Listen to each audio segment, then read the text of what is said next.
Maravilha. Vamos então para a entrevista. Vamos lá, tá na hora, tá na hora. Metrópole Entrevista. Hoje a gente vai conversar aqui com o André Henning, meu xará. Ele que é jornalista, narrador esportivo, formado aqui pela Facom, pela Universidade Federal da Bahia, e acompanha as Olimpíadas, futebol, narrador conhecido aí do grande público. Boa tarde, André, tudo bem? Boa tarde, André. Boa tarde, xará. Tudo bem, Luana? Grande Abrão! André! Tá revendo aí os amigos. Luana, 22 anos já de Metrópole. 22 anos, tudo bom, André? Não encontrei com você. Só que deixa uma ressalva, apesar de ter 22 anos, você é mais ou menos da minha idade, a gente é da mesma geração. Mas... Eu sou de 75, né? Eu sou de 75 também. Então já vacinou, né? Já vacinou as 2 doses. Uma dose só por enquanto. Uma dose por enquanto. Mas assim, eu saí da Metrópole em janeiro de 97. Pois é, eu entrei em 99. Eu entrei na Rádio Cidade também, mas em 99.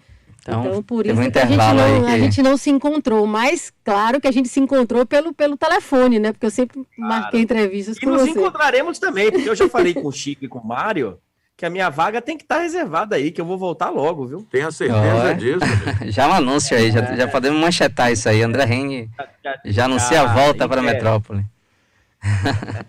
André, eu queria falar com você sobre as Olimpíadas, né? A gente vai começar já agora, sexta-feira, mas alguns eventos já estão acontecendo. E eu queria que você falasse um pouquinho sobre como é que você avalia as chances brasileiras, né? Os atletas brasileiros de serem bem-sucedidos em alguns jogos, e também sobre alguns baianos. Depois eu vou lhe perguntar especificamente sobre alguns baianos para a gente também falar sobre essa perspectiva.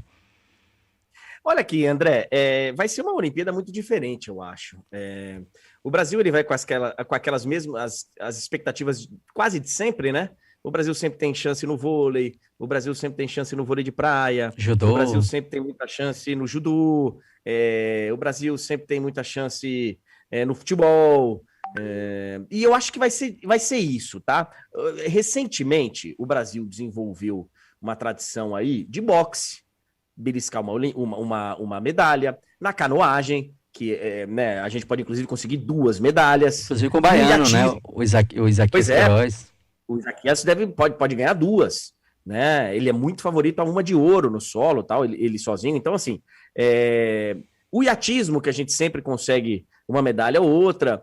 E com essa Olimpíada tendo surf e skate, também são mais 2 medalhas, 2 ou mais, né? Porque a gente tem no masculino e no feminino. Então a gente tem uma Olimpíada com expectativa razoável de medalhas, até porque a gente não sabe como os atletas vão chegar, né? Muitos atletas, foi um ano completamente, aliás, 2 anos, um ciclo olímpico, completamente atípico. Então a gente não sabe, cara, como é que chegam. A gente perdeu, né? Agora há pouco o Bruno, que joga dupla, que joga tênis, o Bruno Soares, por conta de uma apendicite. Não foi nem por causa do Covid, né?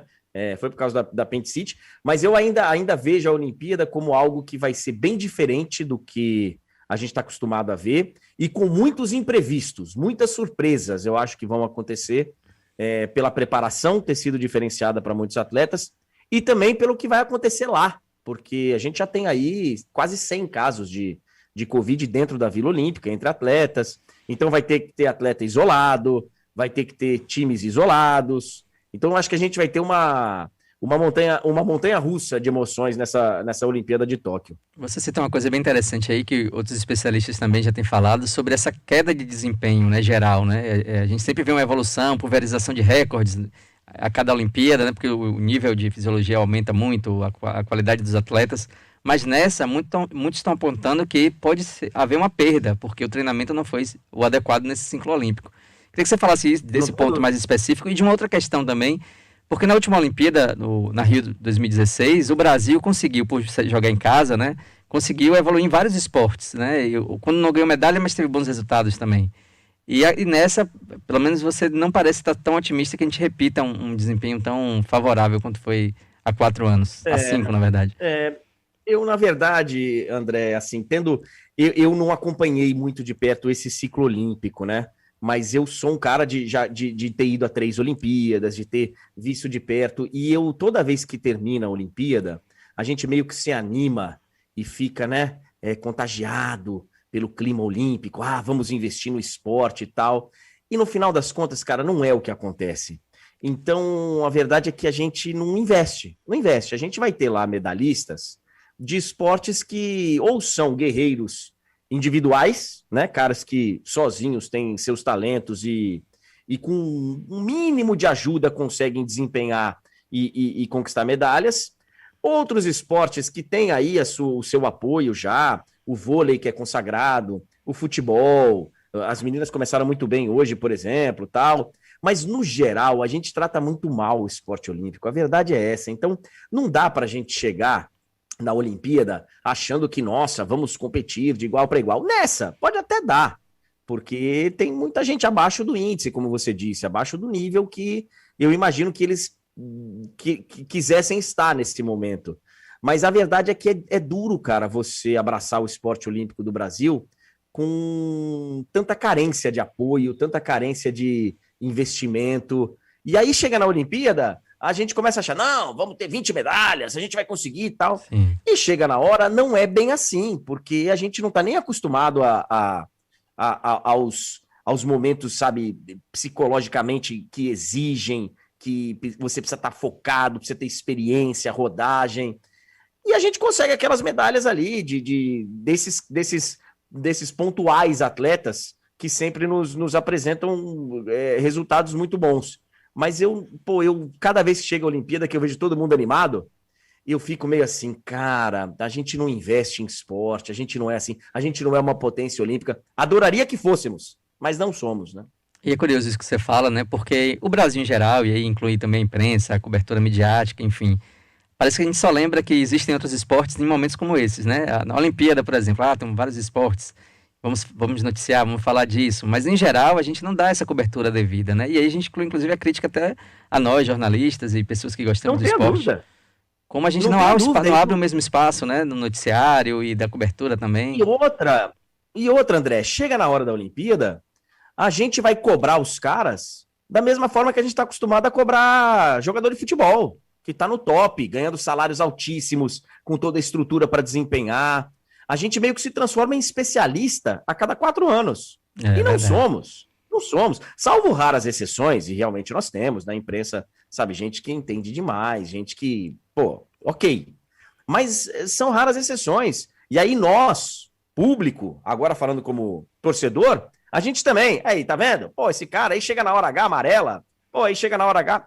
Tem que ver, né, cara, que você para desempenhar num alto nível, e ali é altíssimo nível, não é nem alto nível, é altíssimo nível, você tem que estar com tudo muito certinho, com tudo muito trabalhado, psicológico, físico, técnico, sabe, o desempenho tem que estar lá em cima, e não é sempre que a gente consegue, cara, porque a gente não tem estrutura para isso no final das contas, salvo raras exceções, né? Salvo raras exceções. Não dá para falar que o vôlei brasileiro chega lá para participar só. Não dá para falar que o futebol brasileiro chega lá só para participar. Não dá para falar, sabe, que alguns outros esportes, o surf, mas assim, não é porque nós temos uma política pública, porque nós temos campeonatos nacionais universitários de alto desempenho e da universidade saem grandes corredores, nadadores, atletas, né? Não é isso que acontece. São casos esporádicos que pipocam por aí, infelizmente. Você falou uma coisa assim que é bem interessante, o modelo americano contempla muito bem isso, que é como esse desenvolvimento das escolas, né, participam desses ciclos olímpicos, né? As universidades, as escolas já identificam ali os talentos, há um aporte para o esporte muito grande, né, aquele espaço, e aqui a gente não tem esse modelo exatamente dessa forma, né? Tanto as escolas públicas como particulares não parecem investir a mesma quantidade ou mesmo afim. Com a universidade, por exemplo, não existe, né? Não existem competições ou centros esportivos de excelência. Então fica muito sempre para os clubes e quando uma pessoa se interessa muito por aquilo, não há um incentivo próprio para a prática, né? E aí você tem que arrumar uma bolsa num clube, porque os clubes top do Brasil hoje, em termos olímpicos, vou pegar um só como exemplo, o Clube Pinheiros, em São Paulo. É um clube de elite. Então, assim, para você poder chegar a ser um atleta do Clube Pinheiros, do Esporte Clube Pinheiros em São Paulo, você precisa ter passado por muita coisa e conseguir uma bolsa lá e conseguir, sabe, condição de sobreviver em São Paulo para poder treinar no clube. É um negócio assim muito da exceção. E vou te dar um exemplo meu, e que é antigo, Porque tem 30 anos o exemplo que eu vou dar. Sim. No início dos anos 90, eu fui morar nos Estados Unidos, eu fiquei maluco com a possibilidade de jogar campeonatos. Eu jogava basquete quando eu morava aí em Salvador, apesar do meu tamanhinho.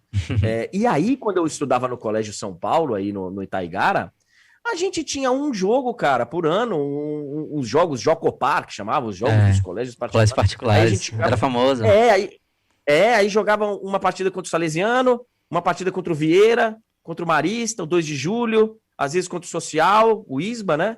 E acabou, cara. Anchieta, quando tinha esporte e tal, acabou. Lá, pô, você tem uma temporada para todos os esportes, com a data certinho. Os atletas que normalmente jogam bem futebol americano, eles também jogam bem beisebol, também jogam bem basquete, então vai pela temporada, pela estação do ano, né? Quando é no verão e no outono, na primavera, você joga beisebol, você joga outdoor. Quando é no inverno, você joga o basquete, você joga o vôlei, que é mais fechado. Enfim, tem toda uma estrutura para que você desempenhe, e as universidades te selecionam para ser um esportista, não só um aluno. Bancam, né? As bolsas, as universidades escolhem os alunos ali, bancam para eles estudarem lá. E a gente está muito longe disso, cara. Nós estamos muito longe disso, infelizmente. Então não dá para chegar na hora, você olhar lá a Simone Biles e falar, nossa, como ela é fantástica. E você olhar, sei lá, para Daiane dos Santos, que chegou lá na Olimpíada e não teve o desempenho que ela... Nossa, como é amarelona. Nossa, tá vendo como... Sim. Pô, não dá, cara. É um outro tipo de estrutura mental, física, técnica, que vem desde a infância, praticamente, lá. Aqui não. Aqui você tem que ser um guerreiro. Para você ser atleta olímpico no Brasil, você tem que ser um guerreiro. Parece que eles estão competindo em pé de igualdade ali, né? Quando estão ali no páreo, né? Mas, na verdade, há um histórico antes que colocou uma desvantagem enorme, né? Essa meritocracia não existe nem no esporte, né? Não existe ali não há uma meritocracia, não há esse discurso. Não chega de igual para igual, e se ganhar, vai ser porque foi a exceção. Salvo, né, casos muito particulares, se ganhar é a exceção. André, eu queria fazer só uma última pergunta para você. Não sei se o Luana também quer fazer alguma coisa, mas fazer uma pergunta. Mas eu queria falar só um pouquinho sobre seu Twitter, né? Eu acompanho bastante, assim, suas posições, seu Twitter. E você, além de essa cara que você fez aqui, além de você ser um narrador esportivo, você tem se engajado muito politicamente, criticado muito o governo federal e, inclusive, comprando briga com alguns dos seus seguidores que, enfim, não gostam tanto, são seguidores do presidente. Queria que você falasse um pouco sobre isso, sobre sua visão política do Brasil, sobre esse seu engajamento também, essa sua participação e a forma como você se coloca tão veemente, né, contrário ao governo atual. Assim, André, eu sempre fui uma pessoa muito comedida com relação a meus posicionamentos, nunca saí por aí falando em quem eu votei, em quem eu deixei de votar, mas eu acho que chegamos num ponto que não dá mais para ficar quieto, né? E eu escolhi não ficar quieto. Então eu realmente pensei comigo que eu tinha que dar cara para bater e eu tinha que entrar nessa onda de tentarmos melhorar esse país. E ficando quieto, só criticando, sentado, quando você está com um ou dois amigos, eu acho que não é o caminho. Respeito quem não queira se envolver, porque é um preço que você paga que é alto demais, é um preço, sabe? Você dá sua cara para bater e é obrigado a ouvir muita coisa de gente que te julga e que, porque você tem uma opinião que é muito clara a favor de um caminho que, no meu entendimento, ele é muito simples e muito fácil de se compreender qual que é o caminho certo, qual que é o caminho errado, mas você paga um preço, então, assim, é difícil, não é fácil. Mas eu escolhi fazer isso, cara, e tô aí na batalha, me posicionando sim, indignado com muita coisa, mas cobrando em cima, porque eu acho que a gente está indo por um caminho muito perigoso e as pessoas precisam ser alertadas. Quem sou eu para alertar alguém? Mas, dentro do meu microcosmo universo ali de alguns seguidores, eu consigo ter algum tipo de voz. Então, eu estou usando e tomara que todos nós usando, quem queira, a gente consiga fazer desse país um país melhor, porque o caminho que nós estamos trilhando está muito complicado e muito delicado. Maravilha, Luana. Tá puxado, né, André? Você tem toda a razão. Tá puxado. Eu queria, só para descontrair um pouquinho, você falou aí que é uma Olimpíada completamente diferente, com certeza vai ser até cama anti-sexo, eles inventaram agora nessa Olimpíada. E a pessoa precisa de cama, né? A pessoa precisa de cama para fazer sexo, né? Tá mais jovens. Meu Deus do céu. Os caras dentro da Vila Olímpica, atletas saudáveis, cheio de disposição. Aí você encontra um parceiro, uma parceira, seja lá, e aí vai falar, pô, sabe o que é? Não vai dar. A cama é de papelão. A cama é de papelão. Nunca foram adolescentes.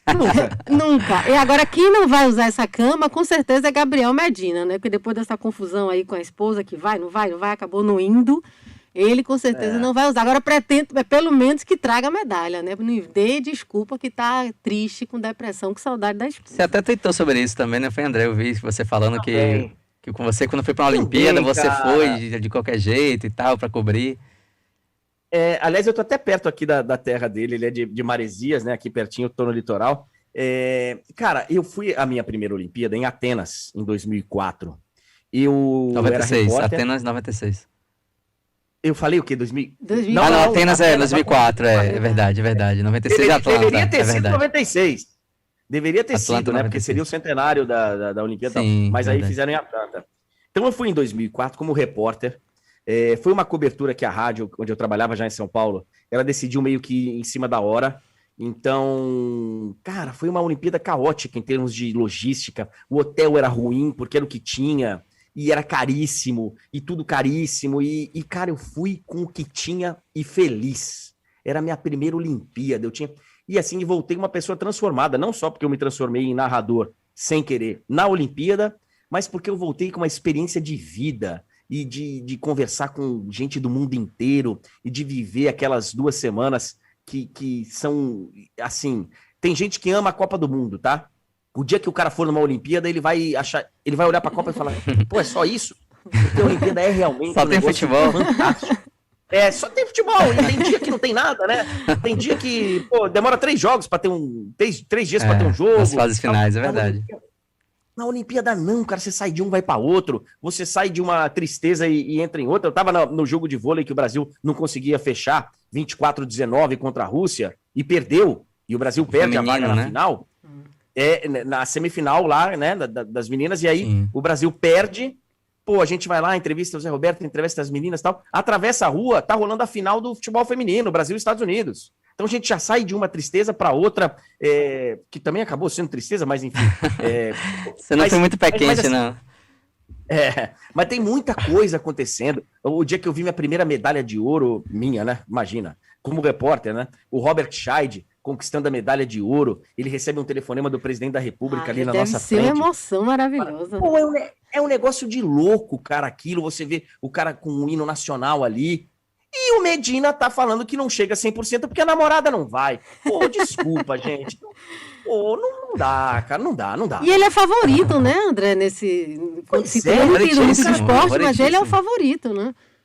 Pois é, ele é bicampeão mundial, ele é o líder do circuito hoje, é um cara que roda o mundo, toda hora esse cara tá na Austrália, Havaí. Os caras vão pra temporada no Havaí, Luana, eles ficam 2 meses no Havaí. Tudo bem, ele leva a namorada dele, ele leva tal. Mas, pô, cara, chega numa hora que você vai representar o seu país, numa pandemia, era pra eu estar lá também. Eu também era pra estar lá, a gente fez uma organização aqui pra cobrir. Quando veio a pandemia, mudou tudo, cara. Mudou tudo. Eu não vou. E eu tenho a compreensão de que não dava pra ir, realmente.